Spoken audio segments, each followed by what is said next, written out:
ढोलकपुर के आखिरी कोने पर एक छोटा सा घर था, जहाँ रामलाल अपनी बेटी सुमन के साथ रहता था। उसका एक बेटा भी था, लेकिन वो शहर में रहता था। रामलाल की आर्थिक हालत काफी खराब थी, तो वहीं दूसरी तरफ उसे अपनी जवान बेटी की शादी की चिंता भी खाई जा रही थी। हे भगवान, ये क्या दिन दिखा रहा है तुम मुझे। एक तो घर में भरपेट खाने के लिए अनाज भी नहीं है और ऊपर से जवान बेटी की शादी भी करनी है। मैं ये सब कैसे करूंगा भगवान, कैसे? एक दिन रामलाल घर की चौखट पर बैठा हुआ था, तभी गांव का मुखिया मक्खन लाल वहां आ जाता है। अरे ओ रामलाल, तू तो बड़े आराम से बैठा है। तुझे मेरे पैसों की कोई चिंता भी है कि नहीं? कहीं तू भूल तो नहीं गया ना कि तूने मुझसे कर्जा ले रखा है? मक्खन लाल की आवाज सुनते ही रामलाल खड़ा हो जाता है। नहीं नहीं मुखिया जी, ऐसी बात नहीं है। आपके दिए कर्ज की वजह से ही तो मैं अपने बेटे को उसकी डॉक्टरी की पढ़ाई के लिए शहर भेज पाया था। आपका तो बड़ा एहसान है मुखिया जी, मैं भला वो कैसे भूल सकता हूँ। अरे भूला नहीं है तो वापस क्यों नहीं करता? तूने 5 साल का वक्त मांगा था कि जब तेरा बेटा डॉक्टर बन जाएगा तो तू मेरे पैसे भी लौटा देगा। अब तो तेरा बेटा डॉक्टर भी बन चुका है, लेकिन फिर भी तू मेरे पैसे नहीं लौटा रहा। वो मुखिया जी, 1 महीने में मेरा बेटा वापस आ जाएगा, फिर वो आपके सारे पैसे लौटा देगा। बस मुझे 1 महीने की मोहलत और दे दीजिए। तेरा 1 महीना कभी खत्म होता भी है क्या रामलाल?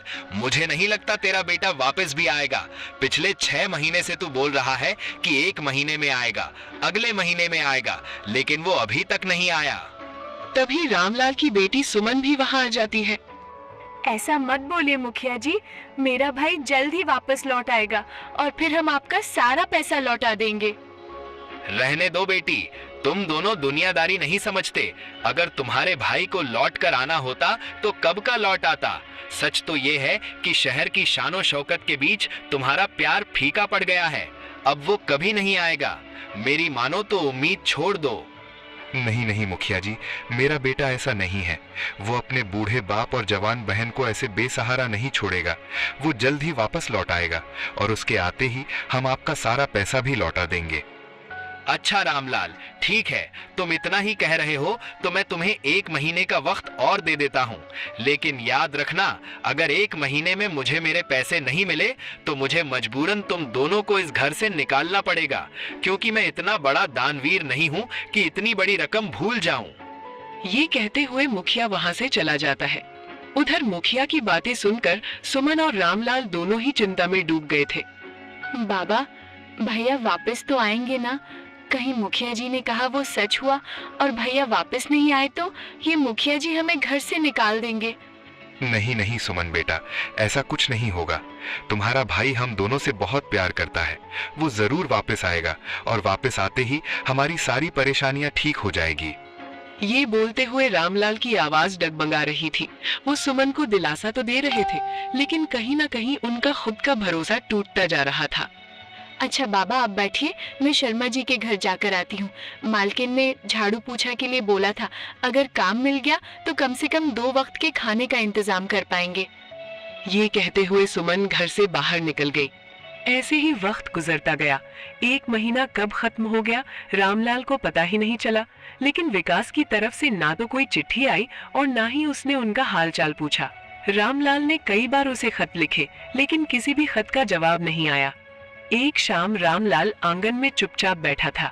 उसकी आंखें बार बार गांव के रास्ते की तरफ उठ जाती थीं, मानो उसे अब भी अपने बेटे के लौटने का इंतजार हो। तभी सुमन उसके पास आकर बैठ गई। बाबा, अब और कितना इंतजार करेंगे? भैया अगर आना चाहते तो अब तक आ चुके होते। नहीं बेटा, शायद वो अपने काम में बहुत व्यस्त होगा। डॉक्टर की नौकरी में जिम्मेदारियां भी तो बहुत होती हैं। लेकिन बाबा, क्या कोई बेटा इतना भी व्यस्त हो सकता है कि अपने बूढ़े पिता का हाल तक ना पूछे? रामलाल कुछ पल चुप रहा, फिर गहरी सांस लेकर बोला, शायद अब हमें ही शहर जाकर उससे मिलना चाहिए। हो सकता है उसे हमारी परेशानी का अंदाजा ही ना हो। जब उसे पता चलेगा कि मुखिया घर छीनने की बात कर रहा है तो वो जरूर हमारी मदद करेगा। सुमन ने भी सहमति में सिर हिला दिया। अगली सुबह रामलाल ने जैसे तैसे उधार लेकर कुछ पैसों का इंतजाम किया और अपनी बेटी सुमन के साथ शहर के लिए निकल पड़े। लंबे सफर के बाद वे उस अस्पताल पहुंचे जहां विकास डॉक्टर था। रामलाल की आंखों में अपने बेटे से मिलने की खुशी साफ दिखाई दे रही थी। उसने अस्पताल के एक कर्मचारी से पूछा, अरे बेटा सुनो, यहाँ डॉक्टर विकास काम करते हैं ना, वो मेरा बेटा है, जरा उन्हें बुला दोगे क्या? रामलाल की बात सुनकर कर्मचारी ने चौंकते हुए कहा, जी वो यहीं काम करते हैं, लेकिन डॉक्टर साहब आज छुट्टी पर हैं, उनका घर यहीं पास में है। इस तरह कर्मचारी ने उन्हें घर का पता बता दिया। रामलाल और सुमन बिना देर किए वहां पहुंच गए। रामलाल ने कांपते हाथों से दरवाजा खटखटाया। कुछ ही पल बाद दरवाजा खुला। सामने विकास खड़ा था। अपने पिता और बहन को अचानक सामने देखकर वो कुछ पल के लिए चौंक गया, लेकिन उसके चेहरे पर खुशी की जगह बेचैनी साफ दिखाई दे रही थी। उसी समय अंदर से एक औरत बाहर आई। अजी कौन है? कौन दरवाजा खटखटा रहा है? विकास घबरा कर बोला, कोई नहीं, बस गांव के लोग हैं, तुम वहीं रुको, अभी आता हूँ। अपने बेटे की बात सुनकर रामलाल की आंखें हैरानी से फैल गईं। ये औरत कौन है बेटा, और तू उसके साथ अकेला रहता है क्या? जी हाँ, वो मेरी पत्नी है और मैं उसी के साथ रहता हूँ। ये क्या बोल रहा है बेटा, तूने शादी भी कर ली और हमें खबर तक भी नहीं दी? विकास ने इधर उधर देखा और धीमी आवाज में बोला, देखिए इतनी तेज बोलकर तमाशा मत बनाइए। रामलाल अभी तक उम्मीद लगाए बैठा था कि उसका बेटा उन्हें गले लगाएगा, हाल पूछेगा और गांव लौटने की बात करेगा, लेकिन विकास की बातें सुनकर उसके पैरों तले जमीन खिसक गई। बेटा हम कब से तेरा इंतजार कर रहे थे। तुम्हें पता है, तुम्हें डॉक्टर बनाने के लिए मुखिया जी से जो कर्ज लिया था, उसकी वजह से मुखिया जी ने हमें घर से निकाल देने की धमकी दी है। हमारे साथ घर चल बेटा, तुम्हारे बूढ़े बाप को तुम्हारी जरूरत है। ये सुनकर विकास ने मुंह बना लिया और सख्त लहजे में जवाब दिया, पिताजी मैं साफ साफ कह देना चाहता हूँ कि मैं अब गांव वापस नहीं आऊंगा। मैंने शहर में अपनी नई जिंदगी शुरू कर दी है। यही मेरा घर है, यही मेरा परिवार है। लेकिन बेटा हमने तो तेरे लौटने का इंतजार करते करते पूरी जिंदगी निकाल दी, अपना सब कुछ तुम पर लुटा दिया। हाँ, आपने मुझे जन्म दिया, पढ़ाया लिखाया, डॉक्टर बनाया, ये आपकी जिम्मेदारी थी और आपने अपनी जिम्मेदारी पूरी कर दी। अब मेरी भी अपनी जिंदगी है, मैं उसे छोड़कर गांव नहीं जा सकता। भैया, क्या माँ बाप का साथ निभाना भी बेटे की कोई जिम्मेदारी नहीं होती? देखो सुमन, मैं बहस नहीं करना चाहता। अब आप लोग मुझे भूल जाइए, यही सबके लिए बेहतर होगा, और प्लीज दोबारा यहाँ मत आइएगा। इतना कहकर विकास ने दरवाजा बंद कर दिया। रामलाल की आंखों से लगातार आंसू बह रहे थे। जिस बेटे के लिए उसने अपनी पूरी जिंदगी दांव पर लगा दी थी, उसी बेटे ने आज उसे अपने घर से बेगाने की तरह विदा कर दिया। गांव लौटते वक्त पूरे रास्ते रामलाल ने एक शब्द भी नहीं बोला। उसकी आंखें सूख चुकी थीं, शायद अब आंसू भी उसका साथ छोड़ चुके थे। सुमन बार बार अपने पिता की ओर देखती, लेकिन उसके पास भी उन्हें दिलासा देने के लिए कोई शब्द नहीं थे। जैसे ही दोनों अपने घर पहुंचे, मुखिया मक्खन लाल पहले से ही वहां खड़ा था। तो रामलाल मिल आए अपने डॉक्टर बेटे से।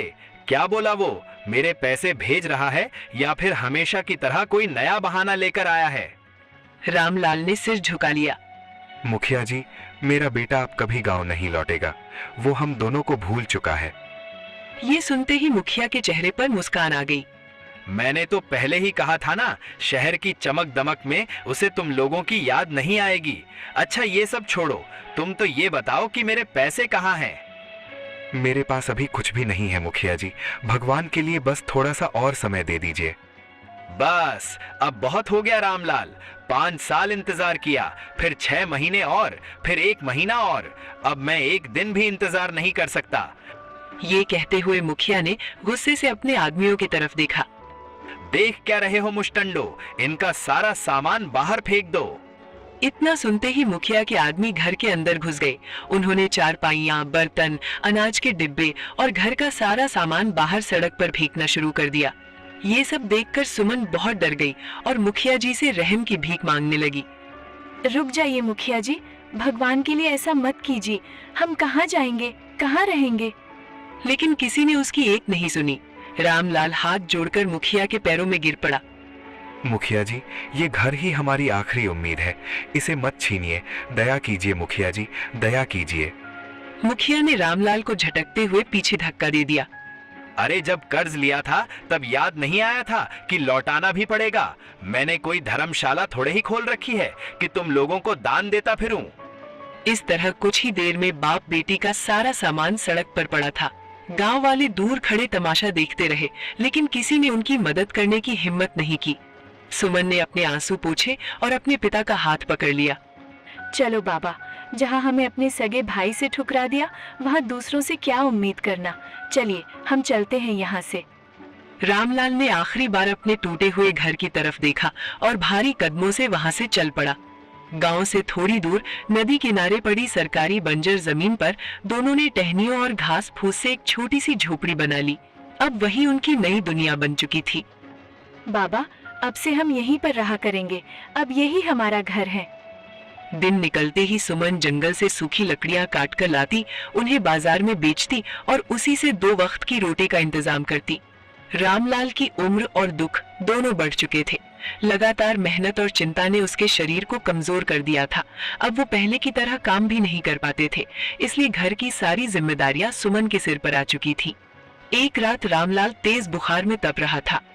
बेटा, अगर मैं भी तुझे छोड़कर चला गया तो तू इस दुनिया में बिल्कुल अकेली रह जाएगी। मैं तो तेरे लिए कुछ न कर पाया बेटी, कुछ न कर पाया। ऐसी अशुभ बातें मत कीजिए बाबा। भगवान ने चाहे हमसे सब कुछ छीन लिया हो, लेकिन जब तक मैं जिंदा हूँ आपको कुछ नहीं होने दूंगी। अगली सुबह सुमन कुल्हाड़ी उठाकर पहले से भी घने जंगल की तरफ निकल पड़ी। उसे क्या पता था कि उसी जंगल में उसकी किस्मत उससे मिलने वाली थी।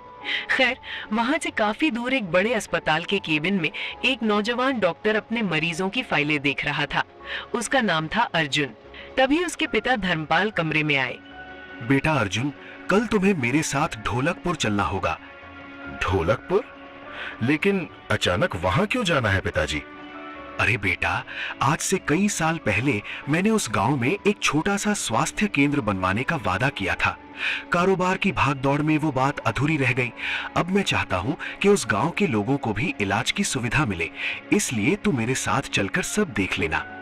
अगर बात लोगों की मदद की है तो मैं जरूर चलूंगा पिताजी। मेरा तो काम ही लोगों की मदद करना है। अगली सुबह दोनों गांव के लिए रवाना हो गए।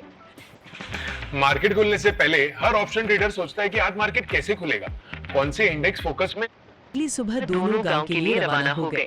उधर एक दिन सुमन जंगल में लकड़ियां काट रही थी। अचानक उसे झाड़ियों के पीछे से किसी बच्चे के रोने की आवाज सुनाई दी।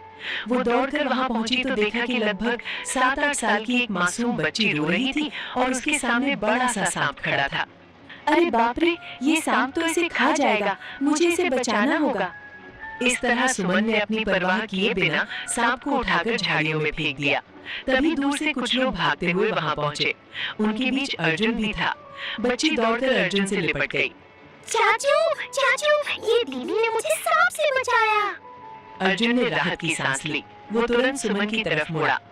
सुनिए, आपने अपनी जान जोखिम में डालकर इसे बचाया है, इसके लिए आपका दिल से शुक्रिया। अर्जुन ने जेब से कुछ पैसे निकालकर सुमन को देना चाहा, लेकिन सुमन ने धीरे से अपना हाथ पीछे कर लिया। रहने दीजिए साहब, मदद पैसों के लिए नहीं की जाती, इंसानियत के लिए की जाती है। इतना कहकर उसने अपनी लकड़ियों का गट्ठर उठाया और वहां से चली गई। अर्जुन उसकी तरफ देखता ही रह गया। उसने जिंदगी में बहुत खूबसूरत चेहरे देखे थे, लेकिन पहली बार उसे किसी इंसान की खूबसूरती उसके चेहरे में नहीं बल्कि उसकी दिल में दिखाई दी। क्या सोच रहे हो बेटा? पिताजी, इतनी गरीबी में रहने के बाद भी उस लड़की ने हमसे 1 पैसा तक नहीं लिया। आज के समय में ऐसे लोग बहुत कम मिलते हैं। अर्जुन की बात सुनकर धर्मपाल मुस्कुरा दिए। अर्जुन बेटा, इंसान की असली दौलत उसका चरित्र होता है। पैसे तो आज है, कल नहीं। इसी बीच मुखिया मक्खनलाल वहां पहुंच गया। अरे धर्मपाल जी, हमारे गांव में आपका स्वागत है। आइए, पहले मेरे घर चलिए। आपके रहने की सारी व्यवस्था मैंने कर रखी है। धन्यवाद मक्खनलाल जी। अरे इसमें धन्यवाद कैसा धर्मपाल जी, सब आपका दिया हुआ ही तो है। इस तरह सब लोग घर जाने लगते हैं कि तभी रास्ते चलते चलते अर्जुन ने मुखिया से पूछा, मुखिया जी, अभी जंगल में जो लड़की मिली थी उसका नाम क्या है? ये सुनते ही मक्खनलाल कुछ पल के लिए चौंक गया, लेकिन अगले ही पल उसने मुस्कुराते हुए झूठ बोलना शुरू कर दिया। उसका नाम सुमन है, लेकिन बेटा उससे जितना दूर रहो उतना ही अच्छा है। लेकिन क्यों? वो तो मुझे बहुत अच्छी लगी। जो बाहर से दिखता है हमेशा सच नहीं होता। पूरे गांव में उसकी वजह से लोग परेशान हैं। कोई उसे काम नहीं देता। उसका स्वभाव भी बहुत तेज है। कई बार लोगों के घर से सामान भी गायब हुआ है। चरित्र भी खराब है, इसलिए सब उससे दूरी बनाकर रखते हैं। अर्जुन चुप हो गया, लेकिन उसे पता नहीं कि मुखिया की बातें सच नहीं लगी। वहीं दूसरी तरफ जब सुमन लकड़ियां बेचने बाजार पहुंची, तो रोज की तरह लकड़ियों का गट्ठर एक दुकानदार के पास रखा। ये लो लाला जी, आज की लकड़ियाँ ले लीजिए। लेकिन दुकानदार ने नजरें फेर ली। आज नहीं सुमन, अब मुझे लकड़ियाँ नहीं चाहिए। आगे से मेरे पास लकड़ियाँ मत लाना। सुमन हैरान रह गई। वो दूसरे दुकानदार के पास गई, उसने भी मना कर दिया। तीसरे ने भी। कुछ ही देर में उसे समझ आ गया कि कोई जानबूझकर पूरे बाजार में उसके खिलाफ बात फैला चुका है। थकी हारी सुमन वापस लौटने लगी। उसी समय सामने से अर्जुन भी वहाँ आ गया। उसने देखा कि सुमन के सिर पर भारी लकड़ियों का गट्ठर है और तेज धूप में उसके कदम लड़खड़ा रहे हैं। अरे क्या हुआ सुमन, तुम्हारी लकड़ियाँ नहीं बिकी? सुमन ने उदास मन से कहा, शायद किस्मत खराब है बाबू, किसी ने लकड़ियाँ नहीं खरीदी। अगर तुम्हें बुरा ना लगे तो मैं ये सारी लकड़ियाँ खरीद लेता हूँ। लेकिन सुमन तुरंत पीछे हट गई। नहीं साहब, दया करके खरीदी हुई चीज का पैसा मैं नहीं ले सकती। अगर आपको सच में लकड़ियों की जरूरत है तभी लीजिएगा। अर्जुन मुस्कुरा दिया। उसे अब यकीन हो चुका था कि मुखिया ने उस लड़की के बारे में जो कुछ कहा था उसमें सरासर झूठ छिपा हुआ था। उधर दूर खड़ा मक्खन लाल ये सब देख रहा था। उसने गुस्से में मुट्ठियां भींच ली। लगता है झूठी बातें फैलाने से भी ये अर्जुन बाबू नहीं मानने वाले। अब मुझे ऐसी चाल चलनी होगी कि सुमन हमेशा के लिए इसकी नजरों से गिर जाए। उस रात मक्खन लाल देर तक जागता रहा। उसके चेहरे पर एक खतरनाक मुस्कान तैर रही थी। जब तक सुमन इस गांव में है तब तक अर्जुन की मेरी बेटी से शादी नहीं होगी। अब मैं ऐसा खेल खेलूंगा कि पूरा गांव ही उससे नफरत करने लगेगा। इतना कहकर उसने अपनी तिजोरी से सोने के कुछ गहने और चांदी के सिक्के निकाले। वो गहने अपने नौकर को देकर रामलाल की झोपड़ी के पास भेजा और वहाँ रखे सूखे घास के ढेर में रखवा दिया। अगली सुबह पूरे गांव में हड़कंप मच गया। लूट हो गई, मेरे घर में चोरी हो गई, किसी ने मेरे लाखों के गहने चुरा लिए। कुछ ही देर में पूरा गांव मुखिया के घर के सामने इकट्ठा हो गया। मुखिया जी, आपको किसी पर शक है जो ये घिनौना काम कर सकता है? मुखिया ने बिना एक पल गवाए सुमन की तरफ उंगली उठा दी। मुझे पूरा यकीन है ये चोरी उसी लड़की ने की है। उसके अलावा ये काम कोई नहीं कर सकता। सुमन ये सुनकर सन्न रह गई। मुखिया जी, आप ये कैसी बात कर रहे हैं? मैंने जिंदगी में कभी किसी से हराम का एक पैसा तक नहीं लिया और आप मुझ पर चोरी का इल्जाम लगा रहे हैं। अरे रहने दे, तेरे बाप ने लाखों का कर्ज ले रखा है मुझसे और तू हमें ईमानदारी का पाठ पढ़ा रही है। अगर तू बेगुनाह है तो सबके सामने तेरी झोपड़ी की तलाशी लेने दे। सुमन ने बिना डरे जवाब दिया। जरूर लीजिए मुखिया जी, जब मैंने कुछ किया ही नहीं है तो मैं क्यों डरूंगी भला। कुछ ही देर में गांव वाले सुमन की झोपड़ी की तलाशी लेने पहुंच गए। अचानक एक आदमी जोर से चिल्लाया, मुखिया जी, ये देखिए, आपके गहने मिल गए। उसके हाथ में वही गहनों की पोटली थी। ये देखकर पूरा गांव हैरान रह गया। चारों तरफ से आवाजें आने लगी। हमें तो यकीन ही नहीं हो रहा कि सुमन ऐसा कर सकती है। इतनी सीधी दिखने वाली लड़की चोर निकली। ये सब सुनकर सुमन की आंखों से आंसू बहने लगे। नहीं, मैंने चोरी नहीं की। मुझे नहीं पता ये गहने यहाँ कैसे आए। लेकिन उसकी बात सुनने वाला कोई नहीं था। रामलाल भी कांपते हुए अपनी बेटी के सामने आकर खड़ा हो गया। मेरी बेटी चोर नहीं हो सकती, जरूर किसी ने इसे फंसाने की कोशिश की है। मुखिया जोर से हंस पड़ा। हर बाप अपनी औलाद को निर्दोष ही बताता है और क्या पता ये सब तुम बाप बेटी ने मिलकर किया हो। अब तो पंचायत ही फैसला करेगी तुम लोगों का। उसी समय अर्जुन भी वहाँ आ गया। भीड़ देखकर वो भी पंचायत की तरफ बढ़ गया। उसने सुमन को रोते हुए देखा। आखिर यहाँ हो क्या रहा है? मुखिया तुरंत बोला, डॉक्टर साहब, आपने जिस लड़की की इतनी तारीफ की थी उसने मेरे घर चोरी की है। सबूत आपके सामने पड़े हैं। अर्जुन ने एक नजर गहनों पर डाली, फिर सुमन की आंखों में देखा। लेकिन न जाने क्यों उसे पूरा विश्वास था कि सुमन चोरी नहीं कर सकती। उसने मन ही मन फैसला कर लिया, सच सामने लाकर रहूंगा, चाहे इसके लिए मुझे पूरे गांव के खिलाफ ही क्यों न जाना पड़े। पंचायत की बैठक शुरू हो गई। गांव के सभी लोग चौपाल पर इकट्ठा थे। मुखिया पूरे आत्मविश्वास के साथ बैठा था, जबकि सुमन और रामलाल सिर झुकाए खड़े थे। तभी अर्जुन आगे बढ़ा। पंचायत कोई फैसला सुनाने से पहले मुझे कुछ सवाल पूछने की इजाजत दे। गांव के बुजुर्गों ने हामी भर दी। अर्जुन सबसे पहले उस आदमी के पास गया जिसे गहने मिले थे। तुम्हें ये पोटली ठीक कहाँ मिली थी? झोपड़ी के पीछे सूखी घास के ढेर में। अर्जुन तुरंत झोपड़ी के पीछे चला गया। वो काफी देर तक आसपास की जमीन ध्यान से देखने लगा। अचानक उसकी नजर मिट्टी पर बने गहरे पैरों के निशानों पर पड़ी। वो झुककर उन्हें ध्यान से देखने लगा। अजीब बात है, यहाँ 3 लोगों के पैरों के निशान है, एक सुमन के, दूसरे उस आदमी के जिसे ये गहने मिले, लेकिन ये तीसरे निशान किसके हैं? ये निशान तो किसी भारी चमड़े के जूते जैसे हैं। यही सोचते हुए अर्जुन वापस पंचायत में आया। मुखिया जी, सुमन तो हमेशा नंगे पैर रहती है, फिर उसकी झोपड़ी के पीछे ये भारी जूतों के निशान किसके हैं? मुखिया का चेहरा थोड़ा उतर गया। तभी अर्जुन की नजर मुखिया के नौकर भोला पर पड़ी। उसके पैरों में बिल्कुल उसी तरह के भारी चमड़े के जूते थे। अर्जुन ने तुरंत उसे आगे बुलाया। भोला, कल रात तुम कहाँ थे? भोला घबरा गया। मैं तो घर पर था। सच बोलो, वरना तुम्हारे लिए सही नहीं होगा। ये सुनते ही पंचायत में फुसफुसाहट शुरू हो गई। भोला के माथे पर पसीना आ गया। मुखिया ने उसे घूर कर देखा, मानो उसे चुप रहने का इशारा कर रहा हो, लेकिन अर्जुन ने फिर कहा, डरो मत भोला, अगर तुम सच बता दोगे तो पंचायत तुम्हारी मजबूरी भी सुनेगी। भोला खुद को रोक नहीं पाया। वो रोते हुए नीचे गिर पड़ा। मुझे माफ कर दीजिए, मैंने कुछ भी अपनी मर्जी से नहीं किया। ये सब मुखिया जी के कहने पर हुआ था। इन्होंने ही रात को गहने मुझे दिए थे और कहा था कि उन्हें सुमन की झोपड़ी के पीछे छिपा दूं। अगर मैं मना करता तो ये मुझे नौकरी से निकाल देते। भोला की बात सुनते ही चौपाल में सन्नाटा छा गया। सबकी नजरें मुखिया की तरफ मुड़ गईं। गांव वालों को अपनी आंखों और कानों पर यकीन नहीं हो रहा था। एक बुजुर्ग गुस्से में उठ खड़े हुए। मुखिया जी, क्या भोला सच कह रहा है? मुखिया कुछ पल तक चुप रहा, फिर बोला, हाँ, गहने मैंने ही रखवाए थे, लेकिन जो मैंने किया उसके पीछे भी एक वजह थी। ऐसी कौन सी वजह थी जिसके लिए आपने एक बेगुनाह लड़की को चोर बना दिया? मुखिया ने गुस्से में रामलाल की तरफ देखा। क्योंकि मुझे हर हाल में इसे गांव से बाहर निकालना था। सभी लोग हैरान रह गए। लेकिन क्यों? आपने ऐसा क्यों किया? मुखिया ने गहरी सांस ली और कहा, मैं चाहता था कि मेरी बेटी रेशमा की शादी अर्जुन से हो जाए और अर्जुन मेरा दामाद बन जाए, क्योंकि इससे मुझे बहुत फायदा होता। लेकिन ये अर्जुन इस 2 कौड़ी की लड़की सुमन के चक्कर में पड़ गया। इसलिए मैं चाहता था कि ये लड़की सबकी नजरों में गिर जाए और सब मिलकर इसे गांव से बाहर निकाल दें, ताकि अर्जुन की शादी मेरी बेटी से हो सके। ये सुनकर अर्जुन ने गुस्से में कहा, अपनी घटिया सोच की वजह से एक निर्दोष पर चोरी का झूठा इल्जाम लगाना आपको शर्म आनी चाहिए मुखिया जी।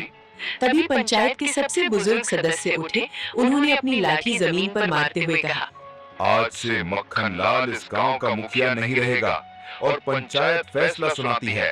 रामलाल का कर्ज पूरी तरह माफ किया जाता है। उसका घर और जमीन उसे तुरंत वापस लौटाई जाएगी।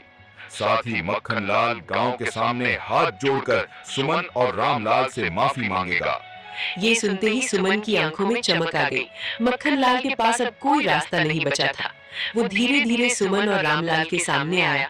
उसने कांपते हुए हाथ जोड़ दिए। सुमन बेटा, मैं अपने लालच में इतना अंधा हो गया था कि इंसानियत ही भूल गया। अगर हो सके तो मुझे माफ कर देना। सुमन ने उसकी ओर देखा, फिर शांत स्वर में कहा, गलती इंसान से होती है मुखिया जी, लेकिन उसका पछतावा सच्चा होना चाहिए। उम्मीद करती हूँ कि आज के बाद इस गांव में किसी गरीब की मजबूरी का फायदा नहीं उठाया जाएगा। उसी समय अर्जुन ने धर्मपाल की ओर देखा, फिर मुस्कुराते हुए रामलाल से कहा, चाचा जी, अगर आपको कोई एतराज ना हो तो मैं आपसे सुमन का हाथ मांगना चाहता हूँ। मैंने जिंदगी में बहुत पढ़े लिखे लोग देखे हैं, लेकिन सुमन जैसा सच्चा और ईमानदार इंसान कभी नहीं देखा। ये सुनते ही सुमन शर्म से सिर झुका लेती है। रामलाल की आंखों में इस बार दुख के नहीं, खुशी के आंसू झलक आए थे। इस तरह अर्जुन और सुमन की शादी हो जाती है और अर्जुन उसके पिता की सारी जिम्मेदारियां खुद पर ले लेता है। जिस पिता ने एक बेटे के रूप में सब कुछ खो दिया था, उसे किस्मत ने एक ऐसा दामाद दे दिया जिसने बिना किसी रिश्ते के भी बेटे का फर्ज निभा दिया।